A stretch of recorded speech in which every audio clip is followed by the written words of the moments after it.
4 দিনের সফরে আজ সোমবার যুক্তরাজ্যে যাচ্ছেন অন্তর্বর্তী সরকারের প্রধান উপদেষ্টা অধ্যাপক ডক্টর মোহাম্মদ ইউনূস। সফরসঙ্গী হিসেবে তার সঙ্গে থাকবেন বাংলাদেশ ব্যাংকের governor doctor Ahsan H Mansur ও দুর্নীতি দমন কমিশনের চেয়ারম্যান ডক্টর আব্দুল মোমেন। এই সফরে ব্রিটেনের মর্যাদাপূর্ণ কিং চার্লস হারমোনি অ্যাওয়ার্ড 2025 গ্রহণ করবেন ডক্টর মোহাম্মদ ইউনূস।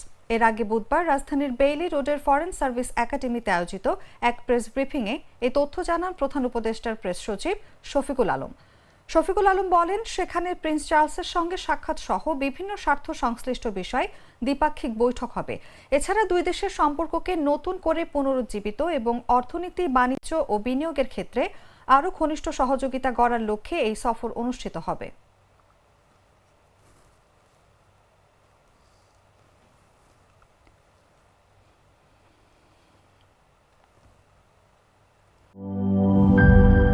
এই ঈদে জামা জুতো অ্যাক্সেসরিজের ডিসকাউন্ট।